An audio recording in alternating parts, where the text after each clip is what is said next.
Blackwood Farm, a tale of spirits and vampires.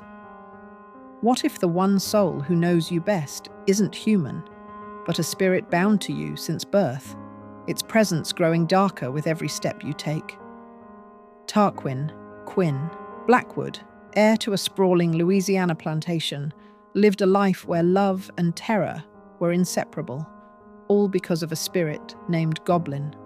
This is the story of how Quinn's quest to unravel his spectral double led him from the lush fields of Blackwood Farm to the eternal shadows of vampirism, a journey fraught with ghosts, love, and ancient secrets. Born in 1978, Quinn grew up in Blackwood Farm, a grand mansion near New Orleans, its oak-lined avenues and polished parlors steeped in history and mystery. The estate, with its towering columns and manicured gardens, was both a home and a haunted stage. Quinn's mother, Patsy, a blonde country singer with a voice like shattered dreams, was a fleeting presence, more ghost than parent, leaving Quinn to be raised by his grandparents, Pops and Sweetheart, their devoted servant Jasmine, and his beloved great-aunt, Aunt Queen, a worldly matriarch with a passion for cameos and wisdom. From his earliest memories, Quinn was never alone. Goblin, a spirit who mirrored him with black curly hair and piercing blue eyes, was his constant companion. As a child, Goblin seemed a playful friend, sharing Quinn's thoughts and mimicking his every move. But beneath the surface, something sinister stirred, a darkness that grew as Quinn did. By his teenage years, Goblin's pranks turned cruel. Objects hurled across rooms, whispers that chilled the soul. Blackwood Farm felt less like a sanctuary and more like a prison where Goblin held the keys. The mansion hid other ghosts too. Rebecca, a vengeful spirit in a tattered lace dress, her dark hair framing a face twisted with rage, haunted the halls with whispers of betrayal and murder. Quinn, tall and slender with a poet's face, sought escape in love, falling hard and often, but each romance fueled Goblin's jealousy. His heart found its match in Mona Mayfair, a fiery redhead with green eyes, tied to the enigmatic Mayfair witches. Mona wasn't just a lover, she was a catalyst, pulling Quinn into a world of blood and immortality.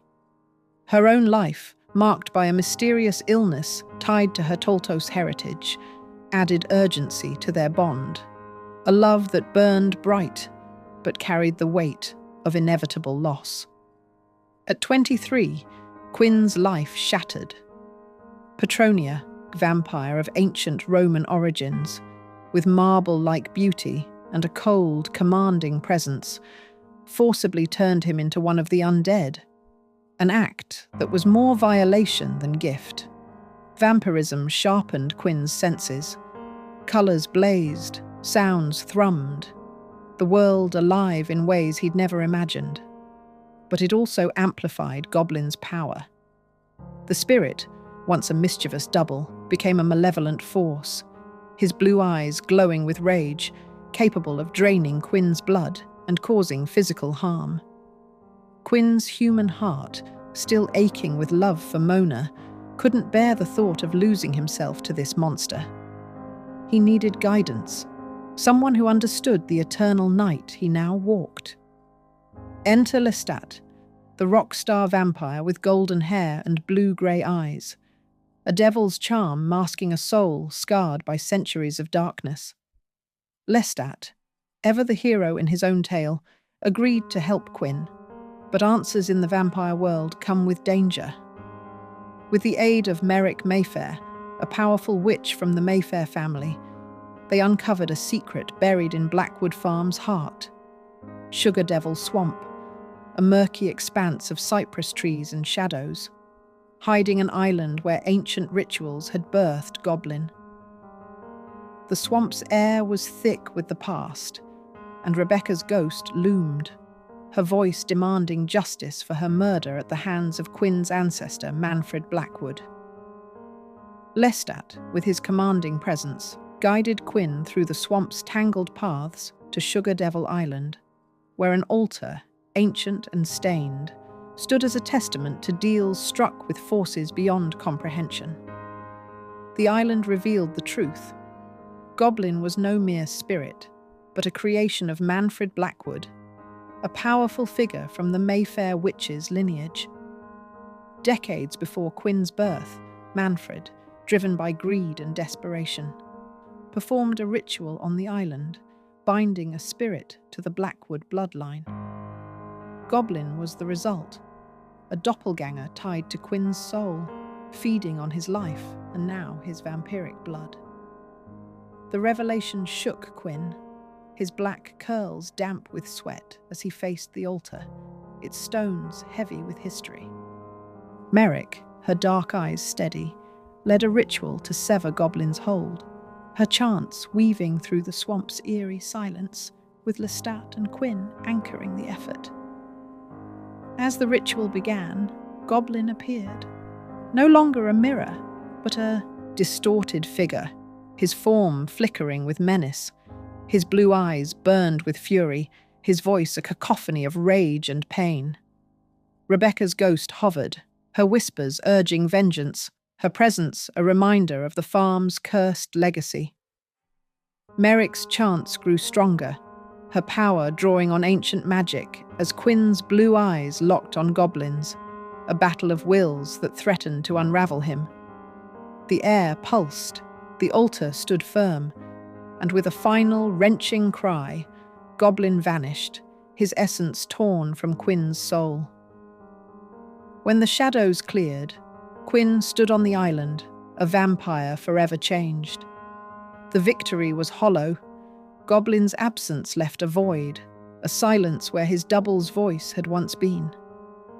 Blackwood Farm, with its grand columns and haunted halls, waited, but it no longer felt like home.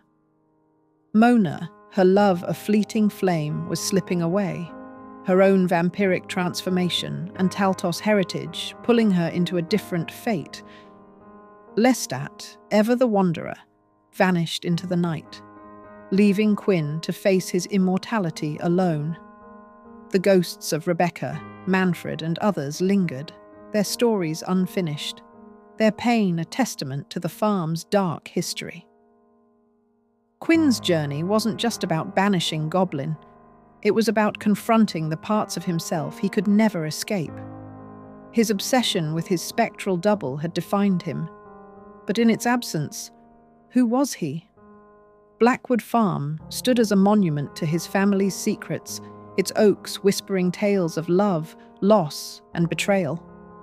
Quinn, with his poet's heart and vampire's curse, walked its halls, searching for meaning in an endless night. Mona's love, though eternal in its own way, couldn't fill the void. The swamp's shadows still called, hinting at secrets yet uncovered, rituals yet undone. What happens when the thing you fear most is also the thing you know best? Quinn's story is a tapestry of love and terror, woven with the threads of a haunted past and an immortal future. Blackwood Farm remains, its beauty a mask for its curses, its history a puzzle Quinn may never fully solve. As he wanders the night, his blue eyes reflecting the stars, the question lingers. What lies beyond the swamp, beyond the ghosts, for a vampire whose heart still beats with human longing?